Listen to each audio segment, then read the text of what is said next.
Hello everyone, this is Cram Tutoring. Today we're going to be continuing our AP Physics 1 review with circular motion and gravitation. Our question is from the 2018 AP Physics 1 exam. We're given that a spacecraft of mass m is in a clockwise circular orbit of radius r around the Earth. And part A is asking us to draw and label the forces that act on the spacecraft. And really there's only one force here, which is the gravitational force that Earth exerts on the spacecraft, pulling the spacecraft toward the Earth. And that is the answer to part A. For part B, we're asked to derive an equation for the orbital period t of the spacecraft in terms of mass of the spacecraft, the mass of the Earth, and the radius of the Earth. So we know that the force of gravity is the only force acting on the spacecraft. So we get the equation force of gravity is equal to the mass of the spacecraft times the velocity squared over the radius of the Earth. From here, we know that the force of gravity is equal to the gravitational constant g times the mass of the satellite times the mass of the Earth over r squared. So from here, we can solve for v squared, and we get the equation v squared is equal to g times the mass of the Earth over r.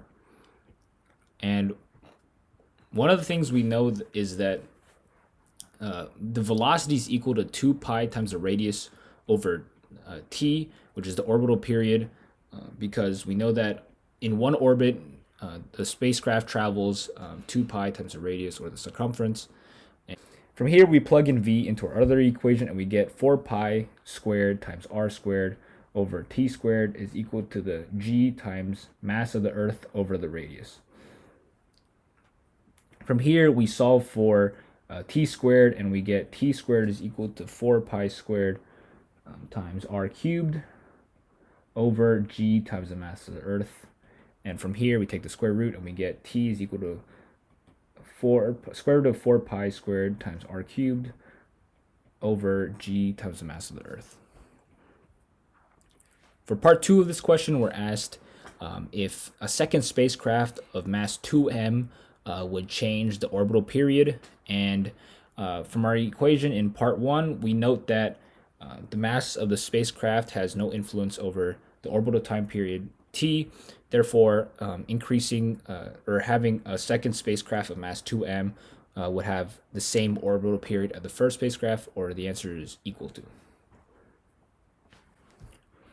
For part C of this question, the first spacecraft is moved to a new circular orbit that has a larger radius than the original one, and we're asked if that influences the speed of the spacecraft. So one thing that we note is that the speed of the spacecraft is equal to the square root of the g times mass of the Earth over r. And we note that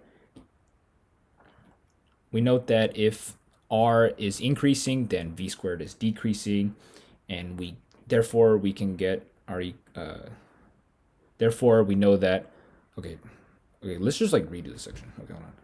Completely redo this part C, I think. Problem is I can't erase this because it was copied. Oh, that's right. Okay, just copy this and move it to a new bottom. I can. Yeah, cut this. Wait, can I just move this?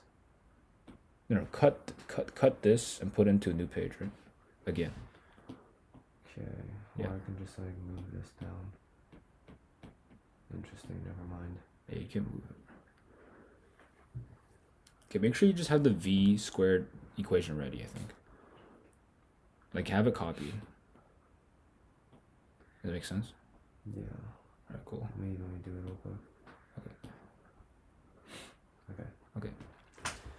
So for part C, we're given that the first spacecraft is moved to a larger radius than the original orbit, and we're asked if that influences the speed of the spacecraft.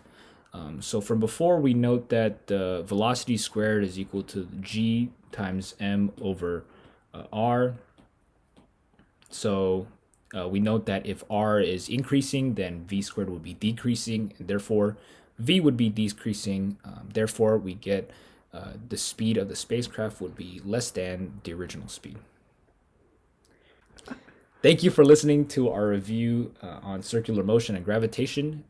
See you guys soon.